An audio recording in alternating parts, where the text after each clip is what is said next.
It was midnight, and Sam Kessler was trying to believe that he was alone. He crouched against a cold tile floor and peeked out from cracked blinds, staring into the impenetrable snowstorm outside. There was nothing, no life or sound, except for the shrieking wind and the creaking of naked trees on that stormy winter night. Sam had stopped listening for the sounds of police sirens hours ago. The flurry of snow, which had greeted him upon his arrival in Massachusetts, had already begun to turn into a blizzard when he pulled off the gravel mountain road in the icy violet dusk of the evening. It would be hours before anyone could get back on those roads. He thought he wouldn't be going to prison tonight, but this was cold comfort. He knew he had not really escaped. He wasn't safe, and he certainly wasn't alone in this shameful refuge. It was a rundown motel, lost in the backroads of western Massachusetts, and Sam Kessler was trapped there. He had spent the happiest days of his life mere miles from this, with his family in distant summer days. He had proposed to his wife by the lake, in what felt like a different century. He was snowbound and alone, but the memories brought a fleeting comfort.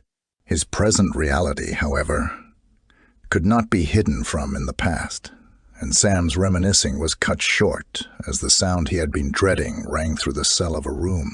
3 knocks came at the motel door. When he peeked from his hiding spot beneath the window, Sam Kessler saw nothing but a thick blanket of snow at the doorstep. There wasn't a soul alive out there, but still, he stood unmoving, eyes fixed on the cold dark. A minute went by with nothing but the buzz of fluorescent lights and the pounding of his heart to break the silence. And then the knocking came again and again.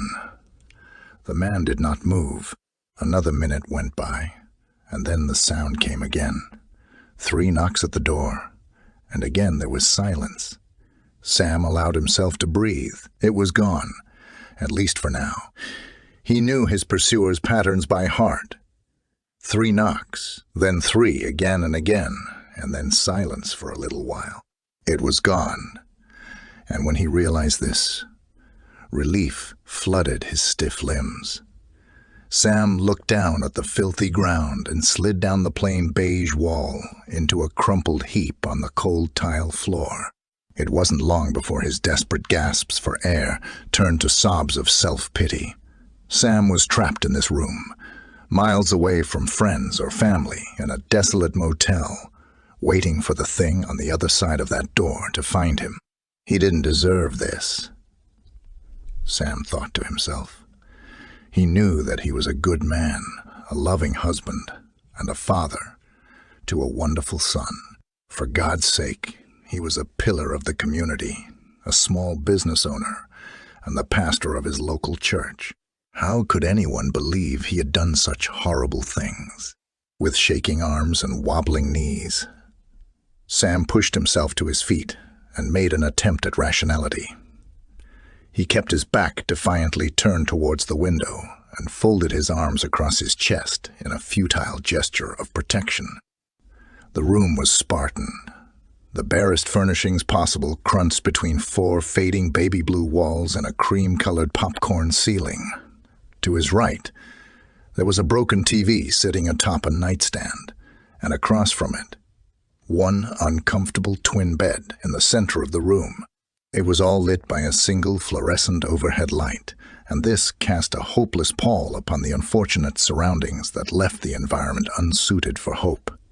With his back still turned resolutely to the wall, and with more than a little trepidation, Sam slowly crossed over to the bed. The bed was entirely undisturbed.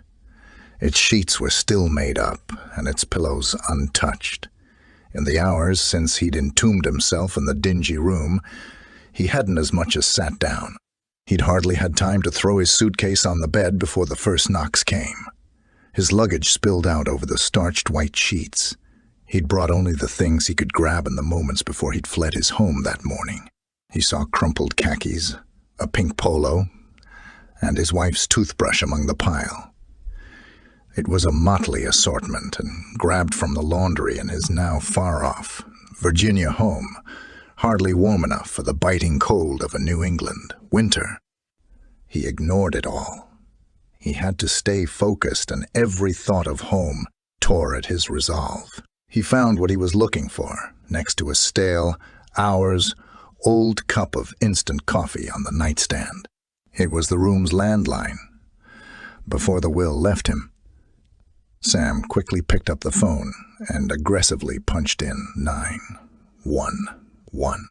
It took 2 rings, and a woman's voice answered the phone. 911. What's your emergency? It was the first human voice Sam had heard all night, and at the sound of it, he choked on his words. The operator repeated her question, but by then, Sam had mustered up the last of his courage. His rusty larynx gave a sound that was something between a grunt and a dry heave as he began to speak. When at last the air he forced out his mouth again began to resemble words, he spoke fast. Hello, my name is Sam Kessler. I'm at the motel on 13 Mountain View Road, and He trailed off as he searched for the right words to say to the dispatcher. The reality of his situation began to set in.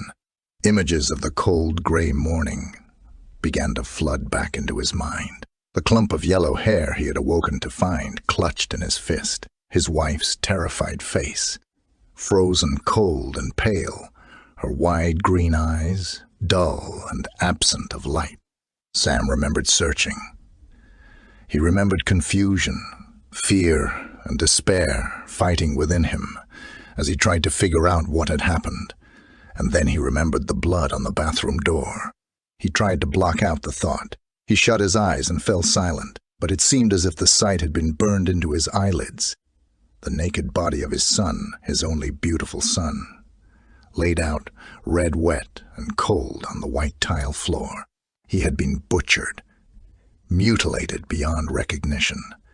His little head had been smashed into a haphazard mess of flesh and bone. His ruined face stared unseeing into the ceiling, and his teeth lay shattered all around him. The boy's blue eyes, the same cornflower color as Sam's own, had been pushed into his skull by hateful and eager fingers. The only thing that could identify this body as his beloved son were the clumps of blonde hair that still clung to his desiccated scalp, the very same blonde hair that Sam had clutched in his bloody hands. Somewhere, a world away, the operator said something in words that Sam Kessler would not hear. The only thing in his world were memories and the pounding of blood in his ears. Still, the words continued, and as they came, they became demanding, until, at last, the demands of the here and now woke him from his nightmare. "Sir, are you with me?" He opened his eyes, and the images were gone, banished by the realization of what he had just done. He'd told them where he was, and as this fact set in, Sam was seized by panic. What had he done? They would never understand. They would never know that he had not done it, that he could never have done something like that. The woman repeated her question, but Sam had already dropped the receiver. The phone swung from its cord, and as it did, the now muffled voice repeated its unintelligible questions. In his panic and delirium, Sam did the only thing he could think to do. With a single, desperate motion, he pulled hard on the cord and tore the phone from its fastenings to the wall. The voice died abruptly, and Sam threw the landline across the room.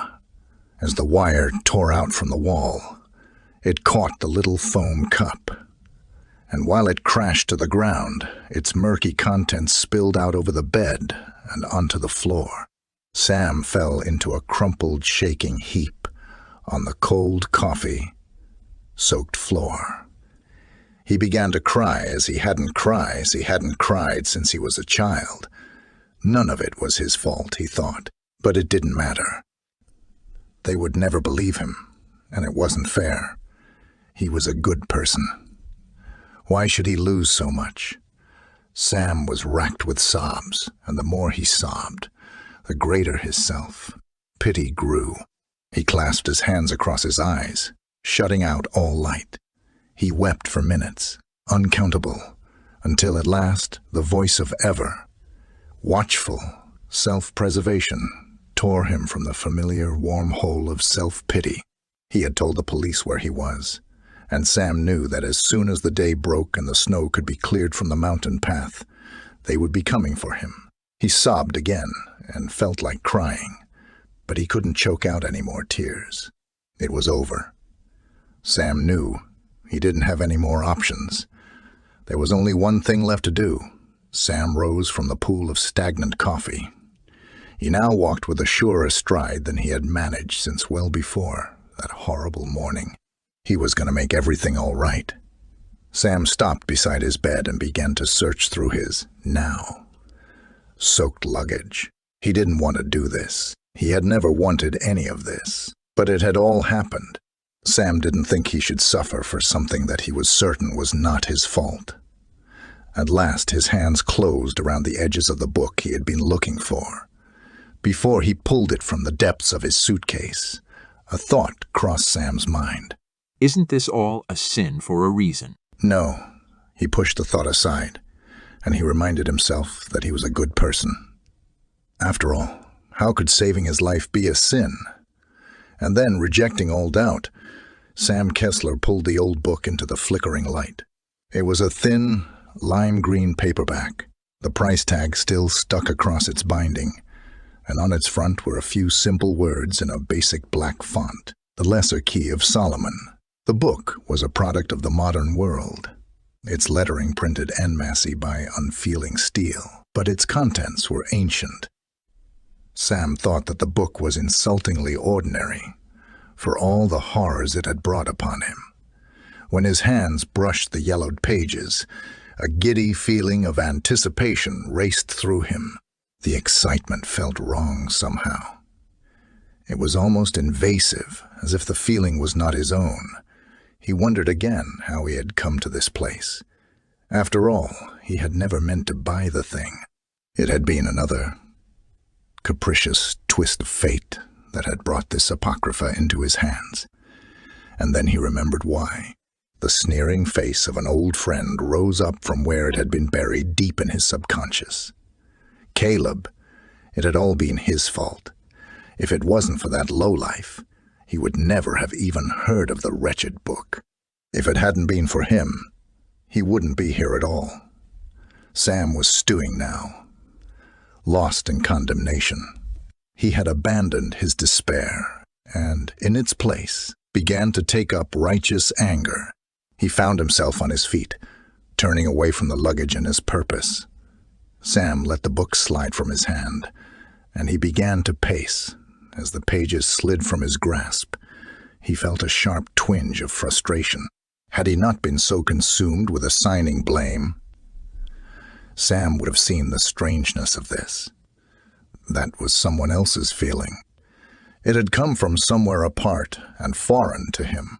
The invasive emotion did not break his fury, but instead, in its insidiousness, the feeling only fueled his wrath.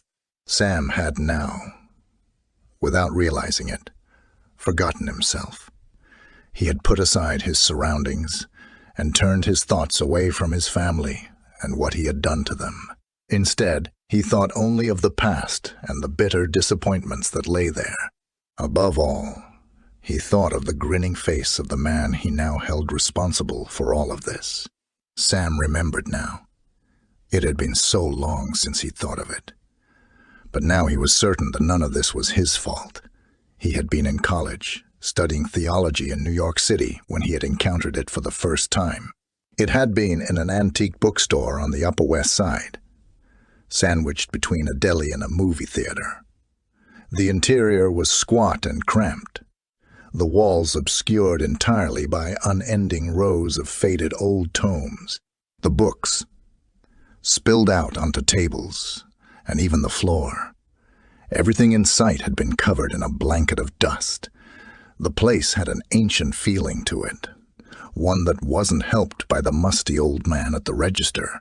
The geriatric clerk sat in almost perfect stillness, his lips pursed behind a tangled gray beard, and his small glassy eyes staring unblinkingly at the wall.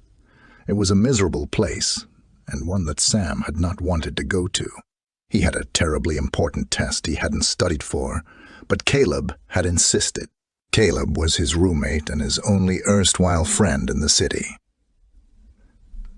Sam remembered he had liked the boy at the time.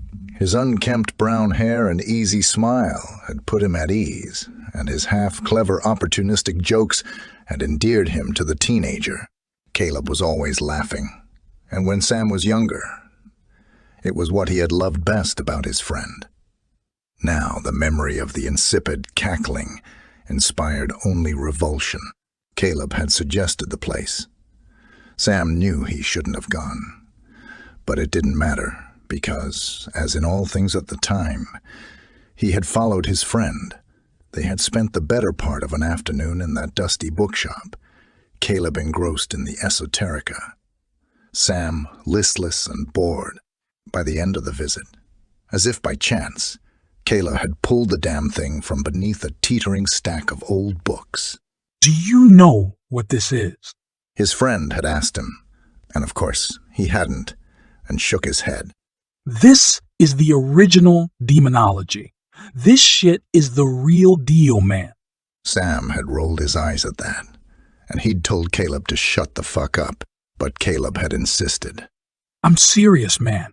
It's supposed to be the same incantations King Solomon himself used to summon all his demons." That was too much for Sam, and he said as much. King Solomon's got nothing to do with demons. That's some bullshit. Caleb's eyes had gleamed at that, and as he remembered that, Sam grew all the angrier. "Well, if you don't believe me, why don't you buy it and take a look? Maybe you can even find a demon that can take that final for you." Sam had laughed. At the time it seemed funny, and the book had only been $5. Fine, I'll read it, but I know you're bullshitting me. At that, Caleb had only shrugged and led the way to the register, a stack of old books under his arm. That had been the last time Sam ever saw the son of a bitch. Now, alone, in a motel room, hundreds of miles from home. He wished he'd never listened to him. Sam hated his old friend and felt perfectly justified in that. It was Caleb's fault, not his. The death of his family, the police pursuit, everything. Of course, it wasn't Sam's fault. He thought to himself he was a good man, and no good man would do these things on his own. Sam began to think he was the victim of a terrible crime, and he seethed against the long-dead criminal at whose feet he placed the blame. He had been isolated in cold despair, but now he wrapped himself in a blanket of hate. He didn't need to think anymore. He didn't need to worry about his actions. He knew who was responsible for this, and it wasn't himself. He could go to his grave or his jail cell, knowing his innocence, content in his righteousness, safe in this certainty. Sam Kessler would have waited all night and into the dawn for the police to come, but it was not to be as he sunk into the coffee. Soaked carpet, book clutched tight to his chest. 3 knocks came at the door. Sam froze in place immediately, and the hot certainty of hate fled his body in the face of terror. It was back, somewhere in the back of his mind. He knew it would be. The knocks had come every hour since he'd woken that morning. First at this bedroom door, then at the rest stop bathroom, and again, even amidst the howling blizzard. He counted the seconds. Every time it was exactly 60 silent seconds, and it came again. He waited, but as the seconds crawled by, Sam noticed something had changed. In place of the deceptive quiet, he heard something distinct beyond the distant howling wind. He heard the murmuring of voices. It was muffled and far off, but it was unmistakable. There were voices at the door. Sam could make out the voices. The words were muffled and only just outside comprehension. But it did not matter. Sam recognized these voices, and he did not need to understand what they said to know what they wanted. He buried his head in his hands. Sam was determined not to listen. It did not matter. Even in the solitude of his own mind, he could only think of one thing: the book, the handwritten note, and his terrible mistake that night 20 years ago. He should have never touched the book, and for a while he hadn't. It had sat, forgotten in his dorm, underneath a stack of hardly opened and thoroughly unused textbooks for weeks. He'd only ever picked it up again on a whim. It was a week before his midterms, and he hadn't been prepared. He'd spent his time frivolously, and the balance was about to be due. But with a week still left, Sam wasn't ready to begin seriously studying. Instead of getting to work, he remembered his roommate's comment in the bookstore. Maybe you can even find a demon that can take that final for you. He hadn't thought it would work. Sam knew that if he had known, he'd have never done it. After all, he was a good man, and a man of God, certainly not the type of person to summon demons. Still, his regrets couldn't change the past. Caleb had been visiting his family that weekend, and so, with the room to himself, Sam had followed his friend's ill-given advice. He had rifled through the little book without care or concern for its content, and he laughed to himself as he saw the fantastical names and sigils that accompanied the registry of demon princes: Beleth, Lord of Desire; Fornis, who giveth knowledge of tongues; Astaroth, who processes the knowledge of science. The list was amusing, but none of these things could help him. Sam had been about to put down the book when he discovered a particularly worn page. It was earmarked and ragged, as if the previous owner had returned to it many, many times. On this page were a name and a title: Naberius, the 24th Spirit and Marquis of Hell. Beneath the name was a sigil for summoning and a description. It read, "He maketh men cunning in all arts and sciences, but especially in the art of rhetoric." Then Sam noticed something else. Cramped into the margins of the book were handwritten notes. The words were written in striking and elegant form, and Sam recognized them immediately. These were instructions. Detailed instructions on how to summon the demon Naberius and the incantation he would need to do so. This was exactly what Sam had been looking for, and so he read on. He saw that, as with all the other demons he had, without any serious intent or regard for his actions, he began to read through the instructions. All he needed to do was draw a sigil, recite some words, and light a few candles. It was just simple enough that he could justify throwing away the time on what he had been certain would amount to just another idle diversion. When he had heard the knocks for the first time, Sam had choked. His breath caught in his throat, and his heart seemed to stop for a moment as his body adjusted to the impossible. He waited, frozen in place, for a whole minute. His only thought was, how? How could this be happening? It was impossible. It simply could not be. Sam refused to believe it, and he decided that he must have been losing his mind. Then, 3 knocks came again, and shattered the sweet illusion of insanity. He had to accept his new reality. The impossible had happened. All he could do was respond to it, and so Sam gave the only answer he could think of. With trembling lips and a shaking voice, he mustered his reply, a meek, "Come in, come in." With those words, Sam bid the thing in the closet entry. The hinges creaked as the door slowly opened, and out stepped his visitor. He heard the slapping sound of bare feet on the wood floor of his dorm room. Sam kept his eyes fixed downward. He had a strange feeling that if he looked up, something terrible would happen. Still, as the footsteps grew closer, he could not look away from the glimpse he had. He saw long, pale legs, bulging with throbbing black-blue veins. The creature advanced towards him, and as it did, Sam's heart began to pound. He felt something cold and dead touch his head. As the thing ran its eye-long fingers through his short hair, it spoke with 3 voices, and with one. The first he heard was a woman's, soft and inviting, like the first warm day of spring. Hello, Samuel! It continued, the woman's gentle tone fading, replaced by the sunny voice of a small boy. It spoke in a cheery tone, one that would have inspired delight had its cold, dead hand not been resting upon his head. Why have you called us here? Tell us what you desire, and we shall make it so. Then came another voice. It was an old man, stern, but somehow almost kind. All we ask is a simple price, a single night to walk within your skin. Sam remained silent. He knew that he could never agree to this. Everything within him railed against the unnatural cost. The demon did not wait for an answer. It spoke, now with all its tongues at once. It asked, Tell us, what is your desire? Sam paused. He heard something new. Beneath the overlapping words of the 3 voices, he heard a fourth. It was monotone, and it was cruel. This was the steady voice of a predator. The wrongness of it all was palpable. The air was sick, and his blood ran cold. But somehow he answered.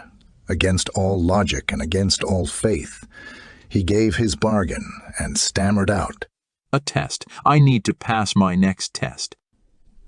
It seemed such a trifling matter. So small a thing for such a price. The demon did not react, did not question his request. It only said, in its voice of 3 and 1, So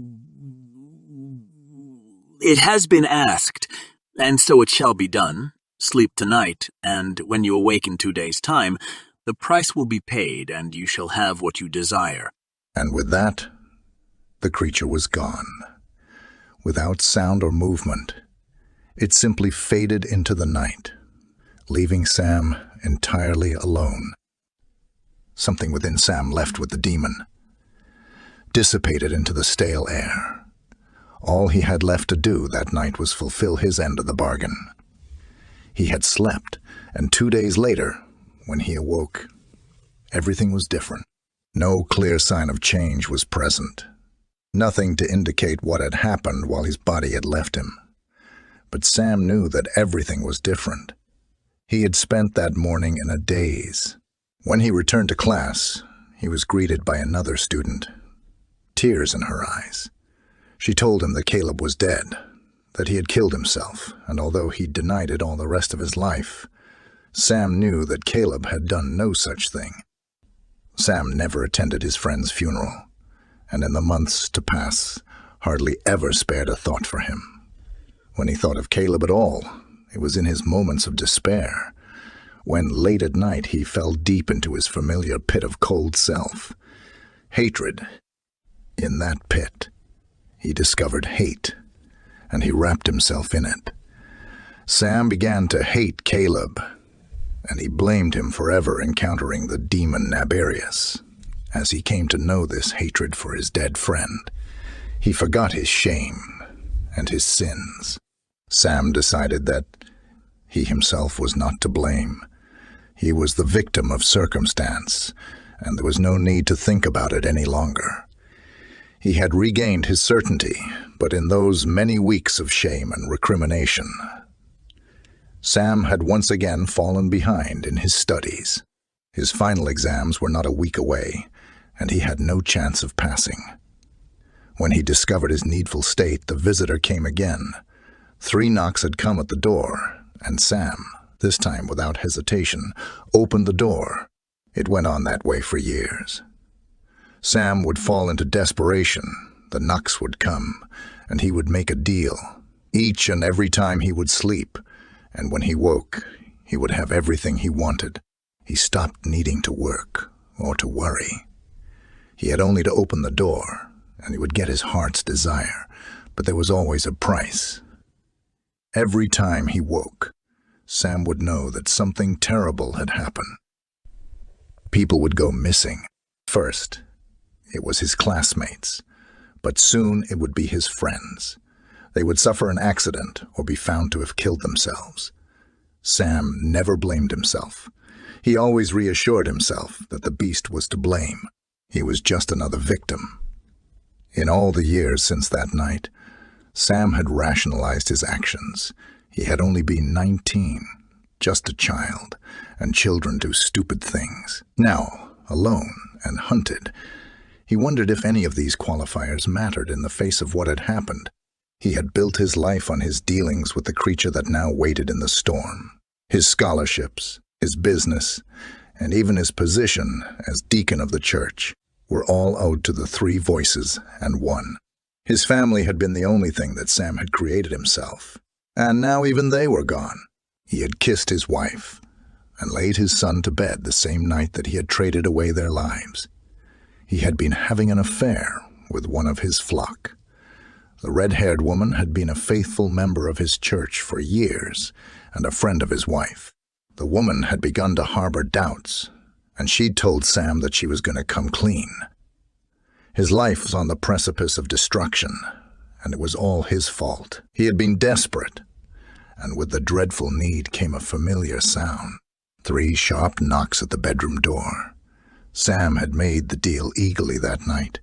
He had convinced himself that everything was going to be okay, but somewhere forgotten and boarded up inside himself. He knew what he had traded away. The rest of his family was gone, all dead, in terrible accidents and senseless tragedies. His wife and son were all that was left. Sam was alone now. There was nothing left.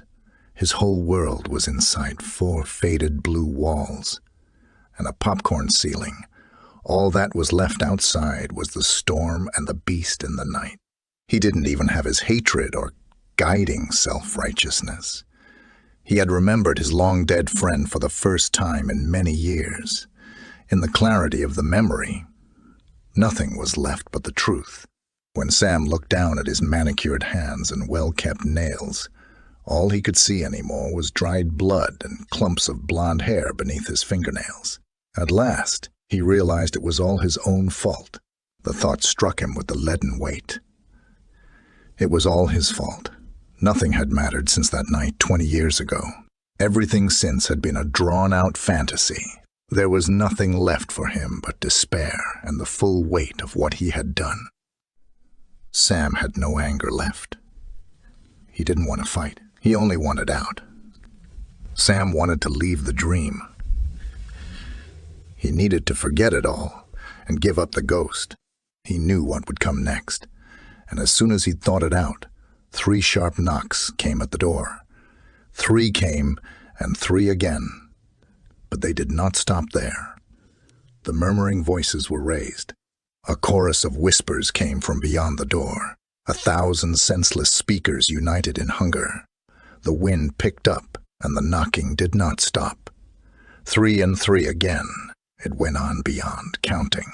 The wind howled and beat against the walls and windows. Sam gave a last look around the room, at the cell phone lying in a heap on the floor, at the coffee-stained sheets and broken television. This is what his deal had made him.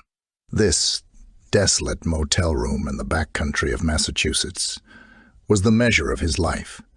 Sam couldn't bear it any longer. He picked himself off the floor, stood up straight and for the first time, without any illusions. Sam Kessler answered the door. Credit. B. Boethius,